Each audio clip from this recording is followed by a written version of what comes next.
Hello, my name is Kelly Kelso. Thank you for joining me today for a tour of my course, Transforming Instruction with Online Activities via Canvas.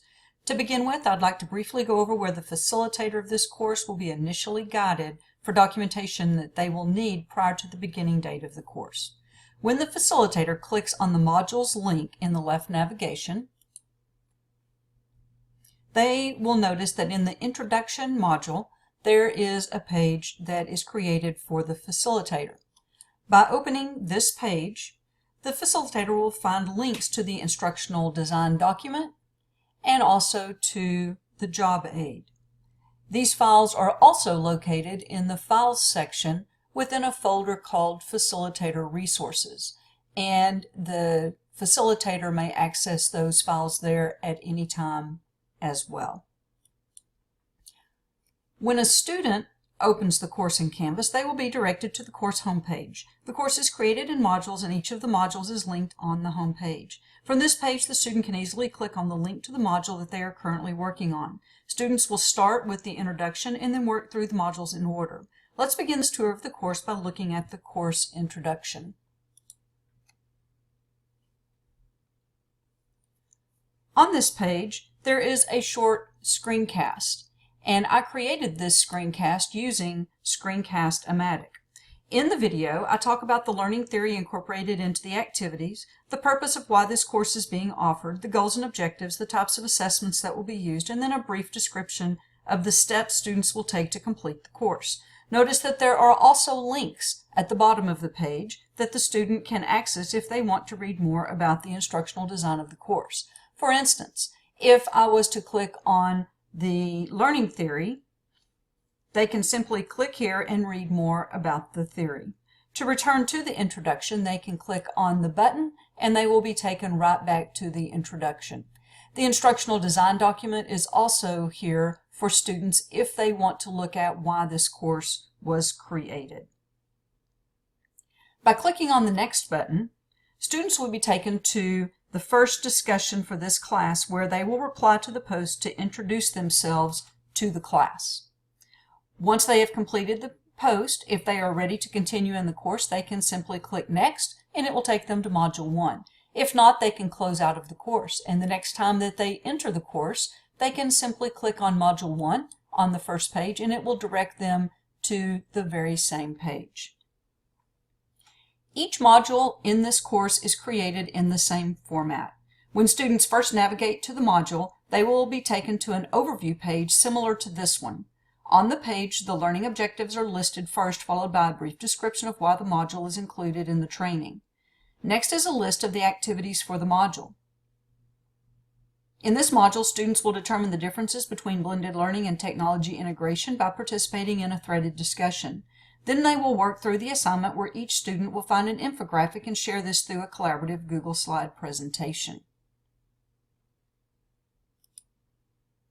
In the first discussion, students will watch the embedded video and then reply to the posed questions for that discussion.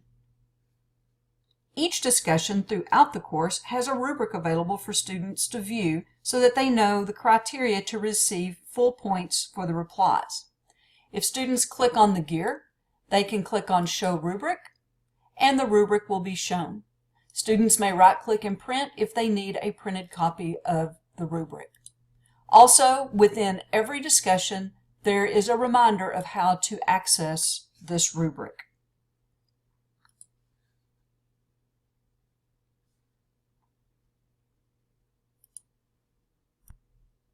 On each assignment throughout the course, students are given the assignment instructions at the top of the page in step-by-step format. There are also instructions that are given on how they will submit their assignment here on the instructions. The scoring rubric for each assignment is located at the bottom of the page, so students can easily reference that. In this assignment, students will answer questions posed about the activity in the text submission box. Once students have completed the assignment, the facilitator will be able to use these rubrics in SpeedGrader to score each student's submission, whether it's a discussion or an assignment. In SpeedGrader, these rubrics are interactive and automatically calculate the score based on the selected score rating. As you can see in Module 2, the format of the page stays the same for consistency. In this module, students will investigate the use of 4 C's in their curriculum activities and tasks. As you can see from the overview, students will complete an assignment and then they will participate in a discussion. In the assignment, students will locate the text for their class and begin to identify activities that can be transformed by using technology. Students will upload this file in the assignment submission.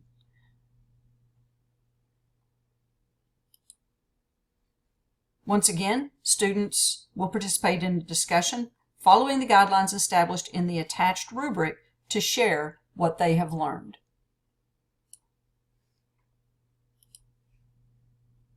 In Module 3, students will begin to set up their Canvas course.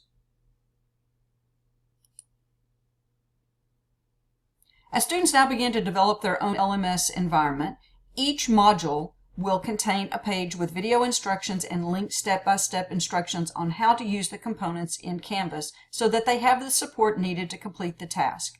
I created each of these instructional videos using Screencast-O-Matic. Here is a short preview. Hello and welcome to this video tutorial on the difference between global navigation and your course navigation. I also created the documentation that's located at the bottom. Here is a preview of this document that I created using Google Docs.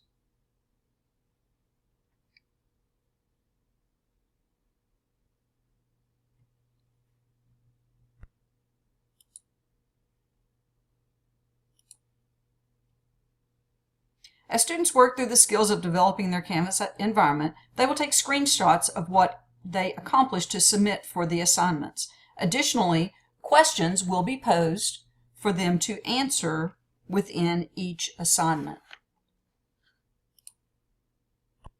Module 4 is all about organizing content within Canvas. In the first assignment, students create a home page that provides direct links to the daily activities. In the second assignment, students will create modules to organize online resources for the 3 technology-infused lessons.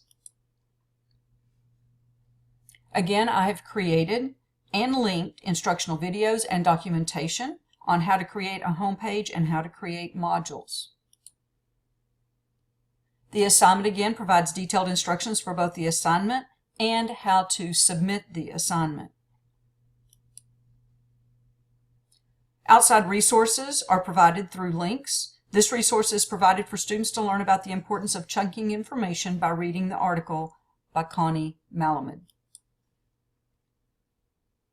Again, here are the videos and the documentation that I created for this module.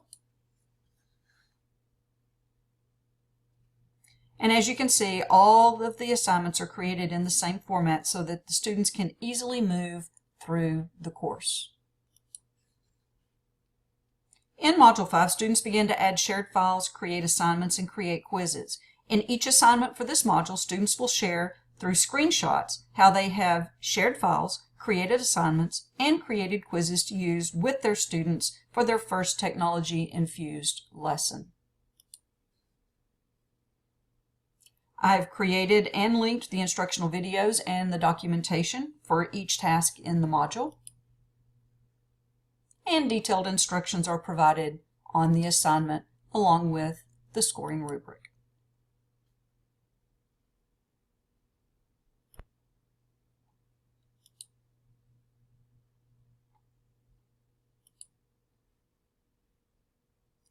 In Module 6, students will investigate how collaborative grouping can be used in Canvas by creating student groups for projects. Through to the discussion, students will research best practices for collaborative grouping in an online assignment. Then in the assignment, students will implement collaborative grouping in one of their own classes and then reflect upon how the grouping worked for them. The parameters for the discussion are lined out in the discussion post, and a rubric is provided for students to be able to reference. Once again, I've created videos and step-by-step instructions to help students through the process. And detailed instructions are provided for the assignment.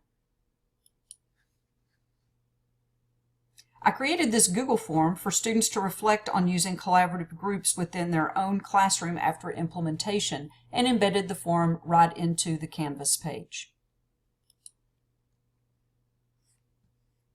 Module 7 is about providing feedback to students on assessments. First, students will read an article written by Troy Hicks on providing feedback as formative assessment, and then respond to the discussion post. Next, students will create their own assignment in Canvas and also create a scoring rubric for the assignment. They will have their own students complete the assignment and then use SpeedGrader to grade the assignment. The parameters for the discussion are lined out in the discussion post, and once again, the rubric is available for them to access. I created the videos and the step-by-step instructions to be used within this module. And the assignment contains detailed instructions and the scoring rubric at the bottom.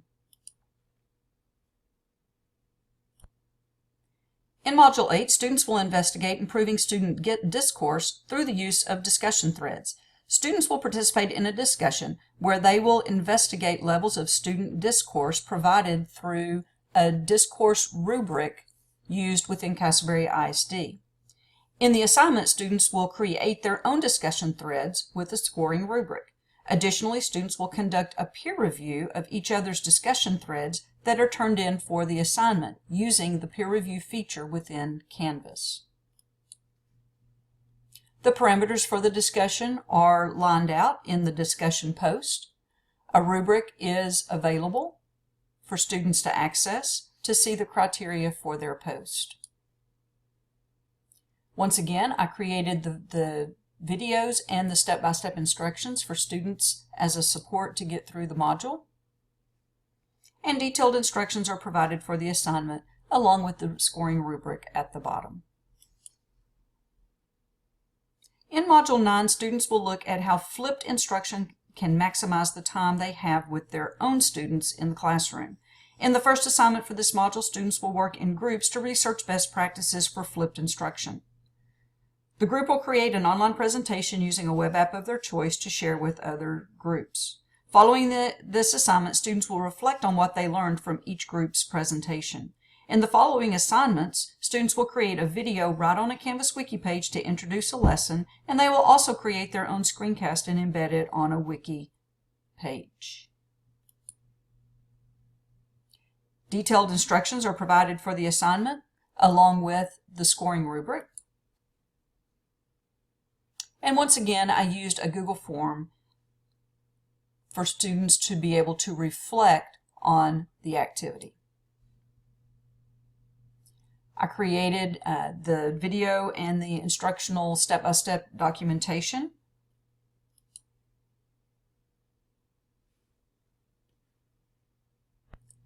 And then for each assignment, continuing through this module, there are detailed instructions provided on each assignment page, along with a scoring rubric at the bottom. Once again, the Screencast-O-Matic and the Google document is provided that I have created for students to use, and the assignments are detailed as we move through Module 9.